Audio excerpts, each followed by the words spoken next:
Did Ron Rivera fire Jack Del Rio to save his own job? Yes, he absolutely did. I'm going to tell you why that's not a problem coming up on today's episode of Locked On Commanders. Your daily podcast on the Washington Commanders. Part of the Locked On Podcast Network. Your team every day.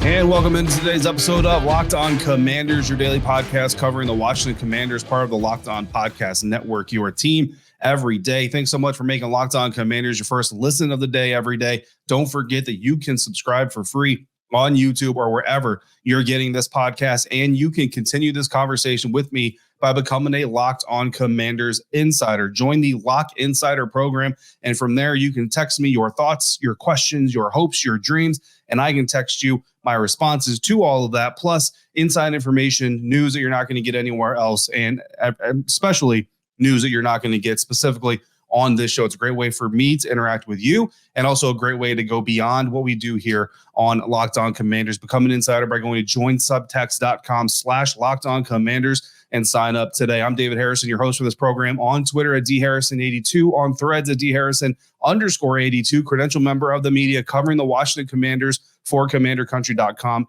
a part of Sports Illustrated's FanNation. Here with you every Monday through Friday, along with our everydayers and everydayers. You already know, but I'm going to tell you anyway, I appreciate you for coming through like you do. This episode is brought to you by Prize Picks, the easiest and the most exciting way to play daily fantasy sports. Go to prizepicks.com/lockedon. Use the promo code LOCKEDONNFL, all lowercase, to get a first deposit match up to $100. On today's episode of Locked On Commanders, we're talking about London Fletcher, semifinalist for the Hall of Fame. It's not the first time he's been a semifinalist, but we're going to talk about his odds coming up this season. We're also going to talk about some free agency stuff, some salary cap projections into the future. What does the picture look like moving forward for the Washington Commanders? I think you're going to like a little bit of what I have to tell you. But first, I'm going to tell you why firing Jack Del Rio is 100% a tactic for Ron Rivera to try and save his own job. And I'm going to tell you that it's not a problem, because while a lot of people are saying this as if it's a negative, it's not a negative, because while Ron Rivera is firing Jack Del Rio to save his own job, he's not throwing Jack Del Rio under the bus. What Ron Rivera is doing is taking control over his own fate. It's not about staying loyal to your buddy to the end and going down with the ship and all this other stuff. It's about making changes if those people that you rely and that you put in position to make the changes themselves either won't, can't, or just don't do it. And that's the bottom line. We've all been calling for changes on the defense all season long. We've been looking for changes on the defense all season long. Ron Rivera has certainly given, or certainly gave, Jack Del Rio plenty of opportunities and time to fix what was ailing the Washington Commanders defense. And finally, we got to a point where enough was enough. Snowballing was the way that Ron Rivera described it, but however you want to put it, enough was enough. And the decision was made to move on from Jack Del Rio. The reason to do that is because of the natural cause effect of things that are happening around the organization. Discussions are absolutely occurring indoors, behind closed doors, about doing things the way that Ron Rivera wants to do them and now plans to do them. They just weren't being implemented. What Ron Rivera wants to do, simplify the defense. And that's not the first time we've talked about the complexities of the Jack Del Rio defense. People wonder how a defense that was once one of the better defenses in the league is suddenly one of the worst in the league. But most of the players are the same, right? Your defensive front's the same. Your linebackers outside of Cody Barton are pretty much the same. Your DBs outside of a first-round pick, which in theory should make it better, are pretty much the same. Well, here's the thing. I think that the few additions on top of the complexity of a Jack Del Rio defense really kind of serve to fight against each other. And that's why we got to the point where we are right now. Because when your defense is so interconnected, so codependent on every single piece of the defense operating as one, each player's actions simultaneously push or pull the other's players' actions directly. Even one change, when you have that kind of a system, can cause major ramifications. Adding a young cornerback like Emmanuel Forbes, a young safety like Percy Butler, who's getting more playing time this season due to injuries, that's going to change things. Those guys don't have to necessarily mess up the play themselves for the play to now get messed up, because what's most important is successful organization. I'm going to give you a second to answer that question. What is the most important thing for a successful organization? The answer is trust. We talk about trust in this business, in this game, in the locker rooms all this stuff, but not nearly as much as we really should, because trust is the absolute most important thing in any successful organization, not just in football, but across any business type. I don't care who you are, what business you're in. If you don't have maximum trust, you're never going to reach your maximum potential as an organization. Without trust, it doesn't really matter what else you have, how many first round picks you got, how much raw talent you have, how much experience you have, how much time together that you really have. It comes down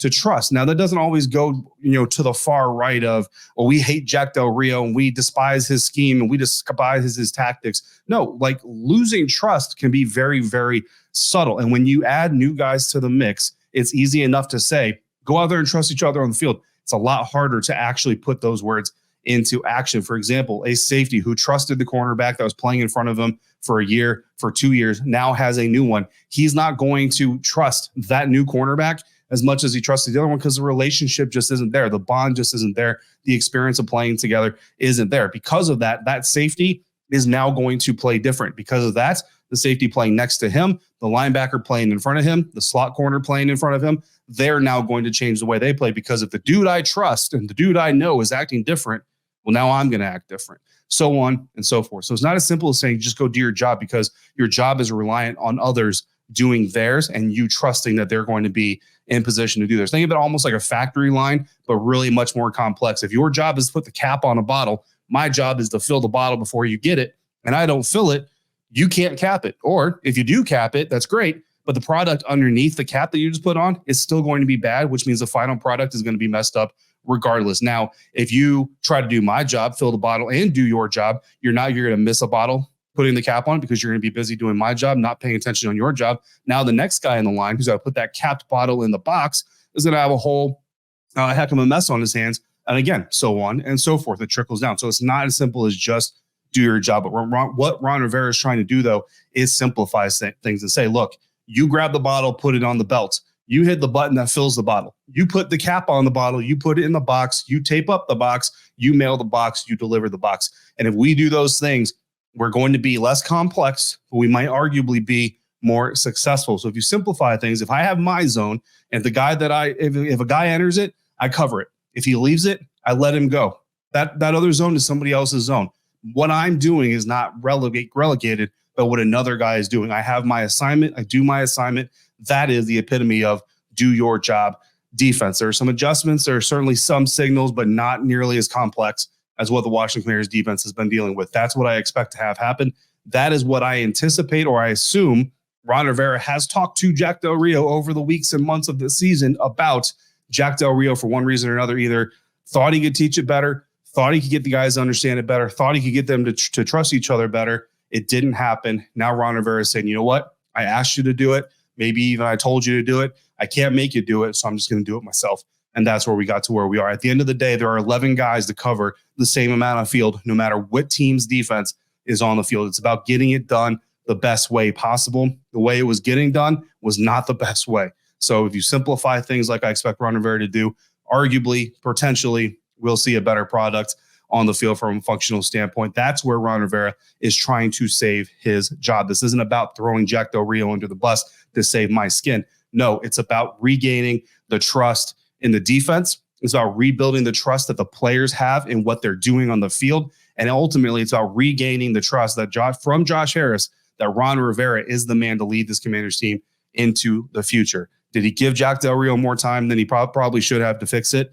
You could make the argument that yes, he did. But he did it because he trusted Jack Del Rio. Once Jack Del Rio showed him, I'm not going to do things the way that you think they need to be done, Ron Rivera took control, took the reins, and said, I'm going to trust myself now. I'm going to bet on me to show Josh Harris that I can be trusted to take this team into the next generation.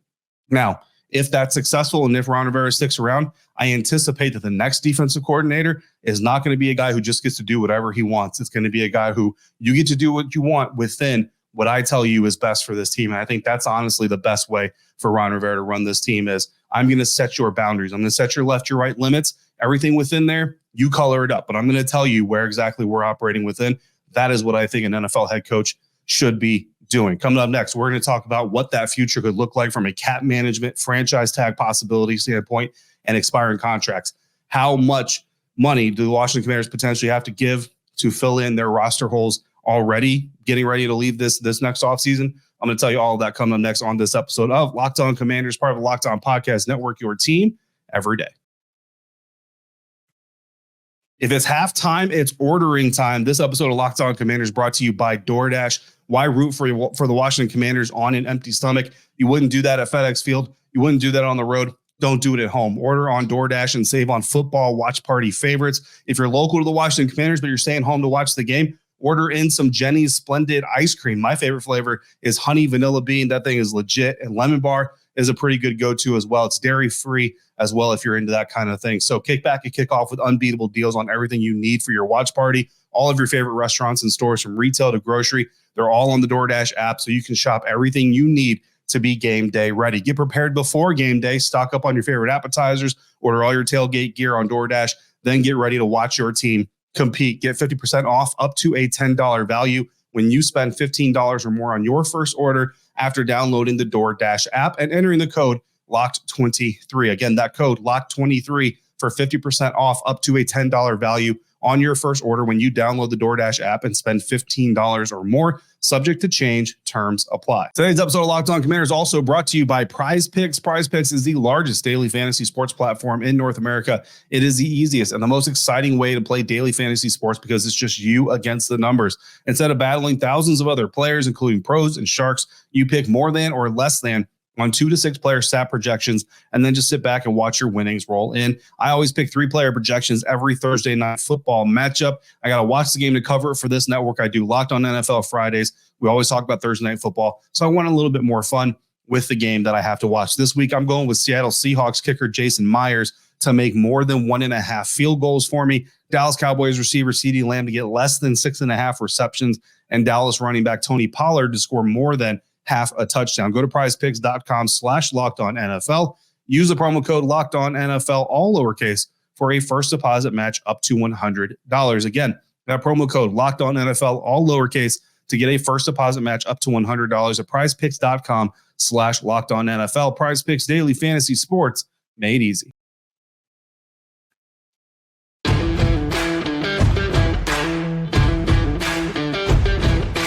Thanks again, everybody out there, for making Locked On Commanders first listen or your first view today and every day.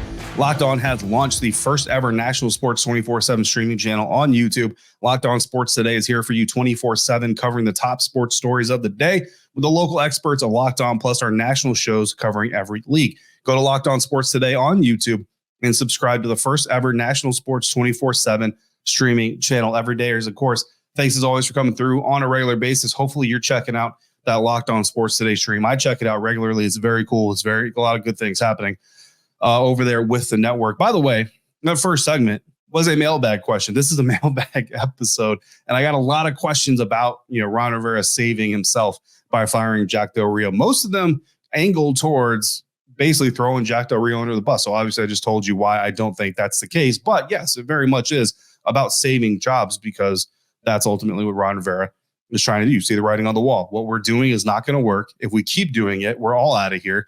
But if I'm going to save this at all, I've got to take control of the ship, and that's exactly what he's doing. We'll see how much it works. We'll see how effective it is. But it was a mailbag question from a lot of people, so I appreciate everybody dishing in with comments and questions about that topic specifically. Keith wants to know about the salary cap situation moving forward and what might happen to the players with expiring contracts, especially now that Chase Young and Montez Sweat are gone and no longer up for consideration to be extended this season or this offseason, and if there are any true franchise tag candidates coming up this next offseason. So starting with the salary cap, and the absence, the departures of Chase Young and Montez Sweat certainly make a difference here, because we all kind of expected at least one of those guys to get re-signed this next offseason. That eats up a good amount of your cap money right then and there, and it kind of, I won't say complicates things, but it certainly impacts decisions that trickle down from there, right? But with those guys gone, according to Spot Track right now, the projected NFL salary cap in 2024 is going to be $240.5 million. Now, that hasn't actually been set yet, so we're working with figurative numbers. But guys like Spot Track, guys like Over the Cap, they're pretty good about predicting these kinds of things. So $240.5 million is the general NFL salary cap. Now, every year, teams get to roll over cap space sometimes from the previous year. So looking at it right now, as it stands, 2023 rollover for the Washington Commanders would be $15.2 million. That means that the Washington Commanders would have an adjusted salary cap in 2024 of $255.7 million, on or about there, right?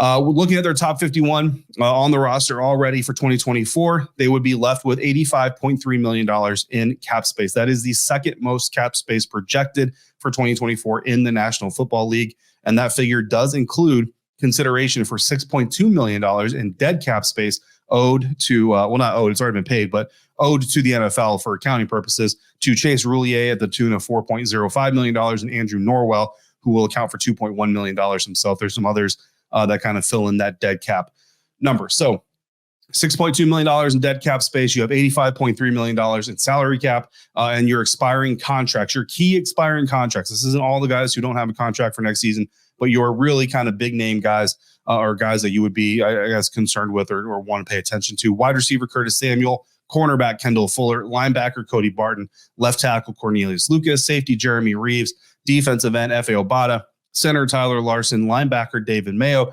running back Antonio Gibson, kicker Joey Sly, guard Sadiq Charles, safety Cameron Curl, defensive end James Smith-Williams, defensive end Casey Toohill. And that order of that list, by the way, is by Spot Track. I didn't make the order, so if you're mad that Cameron Curl is too low on there, don't come at me. Spot Track made the list. I just am reading it to you in that order. They do have some projected market values for some of these players. For them specifically, Curtis Samuel, Spot Track estimates his market value to be $5.6 million a year. Kendall Fuller is projected at $14 million a year. Antonio Gibson's projected $3.6 million a year. Cam Curl's projected at $15.3 million per year. So when you look at those four players specifically, when you're talking about franchise tagging a guy, it's because you don't want to pay the quote unquote market value, at least for long term. So you throw a franchise tag to either get a lower number or to get a 1 year number so that you can kind of see, usually it's a health situation or it's like a 1 year performance situation. But looking at the franchise tag, transition tag figures, we'll get into the differences of those here in just a second. Wide receivers. So Curtis Samuel is expected to have a market value of $5.6 million. His franchise tag number would be $22.9 million. Transition tag would be $20.5 million. That's a $15 million plus difference. Cornerbacks are expected to draw $19.4 million in franchise tag, $16.8 million in the transition tag. Running backs, $13.1 million franchise tag, $10.6 million transition tag. Safeties, $18.2 million franchise tag, $14.7 million transition tag. So when you talk about franchise tags, you've got two kinds. You got the exclusives and you got the non-exclusives. Exclusives, players are only allowed to negotiate with the team that tags them. So if the Washington Commanders were to tag one of these guys with the exclusive franchise tag, they can only negotiate with Washington. There's no other contracts to talk about. It's either sign the tag, don't sign the tag. Sometimes, a lot of times, you're negotiating an extension. There's a deadline, I think somewhere in June, for teams that have tagged somebody to agree to an extension before they have to play that season on the tag. Then you got the non-exclusive. The non-exclusive allows the player to go out there and negotiate with other teams. If they agree to a contract with another team, the team that tagged them, so in this case, Washington Commanders tag, say, Cameron Curl. Cam Curl goes out there. The Dallas Cowboys say, we'll give you X amount of money for X amount of years if you sign with us. The Commanders can either match the contract, and then Cam Curl has to sign with the Commanders, doesn't have a choice, or allow the Cowboys in this hyperbole or hypothetical to sign with the Dallas Cowboys, and then the Cowboys would give the Washington Commanders 2 first-round picks in exchange. So that's how the franchise tag works. Both are fully guaranteed against injury once they're signed, so there's no worries there. Transition tags, you're obviously talking about less money, but if the player signs elsewhere, the team still has the opportunity to match. But if they don't match, the team gets nothing in return. So you just lose that player on the transition tag. That's really the biggest difference. Teams can start tagging players, franchise or transition, starting at 4 p.m. Eastern, February 20th. And they have up until 4 p.m. Eastern, March 5th of 2024 to put those tags in place. Noon Eastern on March 11th is the beginning of the open negotiation window, and free agents can sign new deals starting at 4 p.m. Eastern on March 13th.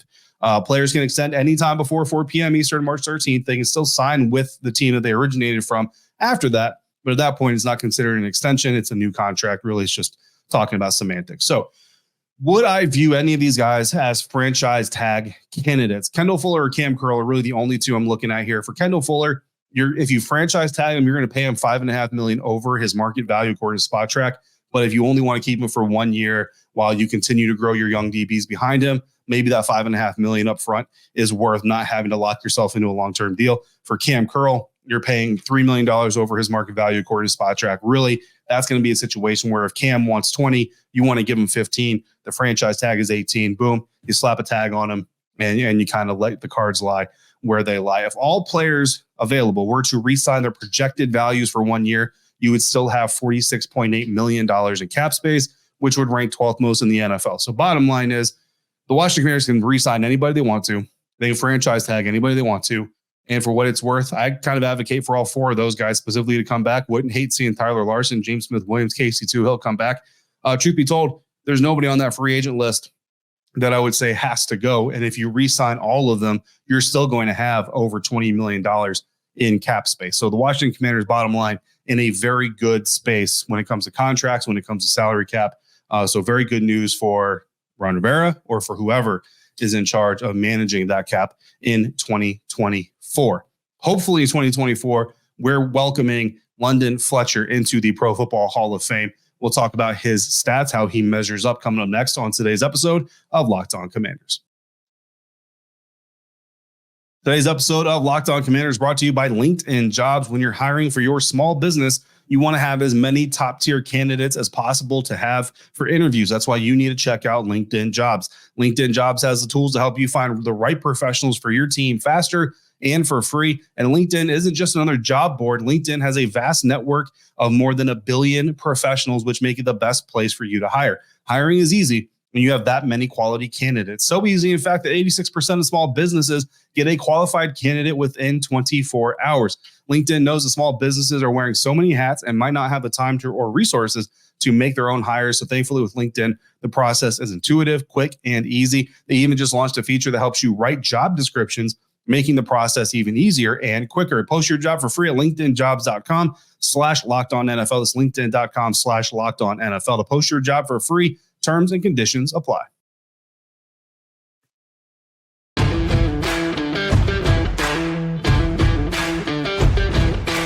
Wrapping up this mailbag episode of Locked On Commanders, talking about London Fletcher, linebacker, announced as one of 25 modern era players semifinalists for induction into the Pro Football Hall of Fame as member of the class of 2024. And I got a lot of texts from my insiders, a lot of people out there talking about whether or not London Fletcher, one, stacks up, which, spoiler alert, yes, he does. Number two, is he going to make it? And there are some who just think that linebackers are devalued, some who think that the Washington Commanders, Washington in general, has something, voters have something against them. We'll talk about voters here in just a second, but let's focus on London real quick. First of all, really good dude. I've gotten to talk to him multiple times since I started covering this team. As most of you probably know, he works, as part of the team's coverage team. So he's around, quite often. Really good dude, stand-up human being, 4-time Pro Bowler in the National Football League. This man played 256 career NFL games from 1988 to 2013. He spent 7 seasons in Washington from 2007 to 2013. He was a 4-time Pro Bowler. Like I said, all of those Pro Bowl seasons coming with Washington, 2nd team All-Pro twice, again, both times with Washington. And among off-ball linebackers in NFL history, according to Pro Football Reference's StatHead, London Fletcher's 46th in sacks with 39 of them, 2nd in tackles with 2,039, 2nd in solo tackles with 1,384, 11th in tackles for loss with 109, 4th in interceptions with 23, tied for number 1 in pass defense with 96, 18th in forced fumbles with 19, and he's tied for 12th in fumble recoveries with 12. No linebacker or off-ball linebacker, inside linebacker, according again to StatHead, has better stats in all of those categories. I mean, across the board, every single category that is in the NFL Hall of Fame currently. Only one linebacker in the Hall of Fame currently has the same amount of tackles as London Fletcher or more. That is Mr. Ray Lewis. When you look at all the off-ball linebackers that are in the Hall of Fame already, London Fletcher's stat line mostly mirrors. In tackles, Ray Lewis. Tackles for loss, Ray Lewis. Interceptions, Brian Urlacher. Forced fumbles, Ray Lewis. This man is a Ray Lewis type of production guy. The thing working against him outside of the conspiracy theories about team biases, and I'm not saying conspiracy theories as in they're nonsense. I'm not saying that at all. Believe me, and I had this conversation with an insider of mine. If we lived in a world where a group of human beings could get together and just do something based on the criteria it's supposed to be done and no biases, no judgments came into it, we'd have a much better world. But the truth of the matter is usually you get 50 human beings in a room, give them a set of bylaws to follow, there's going to be some coloring outside the lines, if you know what I mean. So I'm not saying conspiracy theory to discount it, but outside of those types of things, what's working against London Fletcher is that he's also had the second highest games among the guys that would be in the Hall of Fame, behind only Junior Seau. And some people are going to discredit that and say, well, the tackle numbers are great, the forced fumble numbers are great, the sack numbers are great, but look at how many games he played to get them. He played 28 more games than Ray Lewis, but even with that, his stats are still better than Junior Seau's, who played more games than London Fletcher. So if Junior Seau is in there, and I'm not saying Junior Seau shouldn't be in there, so Junior Seau is in there, who played more games in London but didn't have as good a stat box as London, then London, I think, should certainly be in there. London Fletcher has the NFL record for 215 consecutive starts as a linebacker, third most games played at the position. I mean, bottom line is this dude is Hall of Fame caliber. It's not a question of whether or not he's Hall of Fame caliber. The question now is he going to get in? Competing with him as linebackers this year, James Harrison, Patrick Willis. I think he's above Patrick Willis. I think James Harrison probably has the name recognition across the league more. And of course, London Fletcher's one Super Bowl came with the Rams, not with Washington in his best season. So that mismatch there certainly could work against him as well. But also had some questions about the voting process. So there are up to 50, I should say, panelists. It's a Hall of Fame selection committee is what they call it. They're up to 50. Right now, all 50 spots are filled according to the Pro Football Hall of Fame's website. Every NFL franchise has one representative. If there are two teams in one city, then there are two representatives. So, for example, the Los Angeles Chargers, the Los Angeles Rams, there is a quote-unquote local media member that represents each of those areas in voting. So in theory, all 32 team areas are represented. The New York Giants and the New York Jets each have a representative from there, again, quote unquote, local media circle. I say quote unquote because some of these guys are authors, some of these guys are retired, and so they're no longer in the media. In the Washingtons alone is Jarrett Bell out of US Today, very established journalist and all those, don't get me wrong. But not someone that I've ever met covering this team in person. Certainly not somebody who's on the daily beat, so to speak. So again, I say media member in quotes because he is certainly a media member and well established at that, but not necessarily on the daily around the Washington Commanders. They got a bunch of at-large people as well. Peter King, for example, of NBC Sports, he's an at-large guy, so he's not part of the local guys. Tony Dungy is on the panel. There's a long list of names on the panel, but they all come together and they vote through each round. This list of 25 semifinals will be trimmed down to, I think, 15 or 10 finalists, and then ultimately that list will get trimmed down, and the people who get selected will get selected. The 25 semifinalists. So it goes from 25 semifinalists to 15 finalists, and then there'll be a final vote. Eric Allen, cornerback, Jared Allen, defensive end, Willie Anderson, offensive tackle, Tiki Barber, running back, Anquan Bolden, wide receiver, Jari Evans, guard, London Fletcher, of course, Dwight Freeney, defensive end, Antonio Gates, tight end, Eddie George, running back, James Harrison, linebacker, Rodney Harrison, safety, Devin Hester, punt returner, kick returner, wide receiver, Torrey Holt, wide receiver, Andre Johnson, wide receiver, Robert Mathis, defensive end / linebacker. I didn't really count him in the linebacker group. Julius Peppers, defensive end, Steve Smith, senior, wide receiver, Fred Taylor, running back, Hines Ward, wide receiver, Ricky Waters, running back, Reggie Wayne, wide receiver, Vince Wilfork, defensive tackle, Patrick Willis, linebacker, Darren Woodson, safety. This is London Fletcher's second time being a Pro Football Hall of Fame semifinalist. So we wish him good luck and happy rallying and all that stuff. I look forward to saying congratulations to him in person, and hopefully I look forward to covering his enshrinement next August in Canton, Ohio. Coming up tomorrow, we got crossover Thursday. Kyle Krabs, the Locked On Dolphins, and I are going to sit down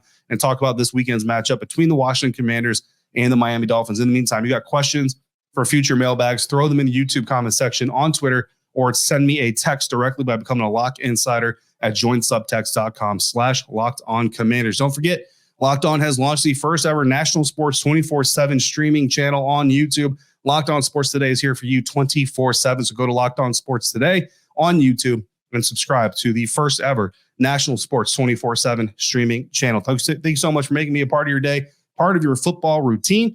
Till we speak again, please, if you're out and about, be safe, be kind, and I'll see you next time for another episode of Locked On Commanders, part of the Locked On Podcast Network, your team every day.